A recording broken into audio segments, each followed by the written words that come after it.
Hi friends, তো আমাকে আজকে এইভাবেই ইন্ট্রো দেওয়া হচ্ছে। আমার একদম খেয়াল ছিল না যে ভিডিওতে আমি ইন্ট্রোটা দিইনি। তো চলো গাইজ, ভিডিওটা স্টার্ট করছি। Welcome back to my channel Mobilex. তোমরা কেমন আছো সবাই? আশা করি ভালো আছো, আমিও ভালো আছি। তো এই রকম ভুল আমার কোনো দিন হয় না, আজ আমি ইন্ট্রোটা দিতেই ভুলে গেছিলাম। তো চলো, কোনো কিছু মনে করো না তোমরা, একটুখানি তোমরা একটু ম্যানেজ করে নিও। তো চলো, এইখানে আমি এখন এসছি হচ্ছে ঘর মুছতে। আর ঘরটা তো তোমরা জানো মুছতে আমার কতটা সময় লাগে।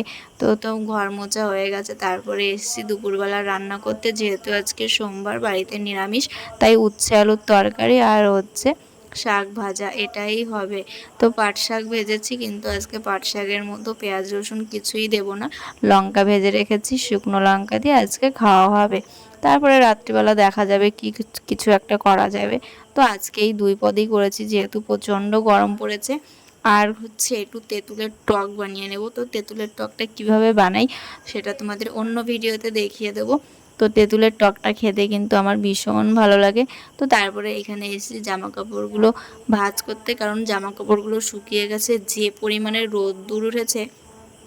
তো রোদ্দুরে বেশি সময় লাগে না জামা কাপড়গুলো শুকাতে, এত গরম আর এত রোদ্দুরের তাপ, মানে প্রচণ্ড গরম আর প্রচণ্ড রোদ্দুরের তাপ, এত কষ্ট হয় কাজ করতে, মানে কি বলবো। মনে হচ্ছে পরানটা এমনিই বেরিয়ে যাবে, এরকম একটা ব্যাপার। আর দুপুরবেলা দেখো মা গরমের জন্য নিচে শুয়ে পড়েছে। আর এইখানে ছেলে দেখো স্কুল থেকে বাড়িতে এসছে, আর বাড়িতে এসে ওকে খেতে দিয়েছি, আর আমি যেই দেখেছে মা ভিডিওটা করছে, সেই লুকিয়ে পড়েছে। তো ও লুকালে কী হবে, আমি কি ক্যামেরাটা নিয়ে সামনে আসতে পারি না বলো? তো তারপরে ও খাওয়া শুরু করলো। তো ও হচ্ছে খাচ্ছিল টক দিয়ে, তেঁতুলের টক দিয়ে। ও টক খেতে খুব ভালোবাসে, তাই ও গরম থেকে এসেছে, তাই বলছে মা আমি কিছু খাবো না, শুধু আমি তেঁতুলের টকটাই খাবো। তারপরে ও তেঁতুলের টকটাই শুধু খাচ্ছিল। আর এইখানে তারপরে চলে এসেছি চা বানাতে, আর হচ্ছে একটু গোলা রুটি বানাবো। বাবা বললো আজকে খেয়ে টেয়ে জুত হয়নি, তাই একটু গোলা রুটি বানাও, খিদে পেয়েছে।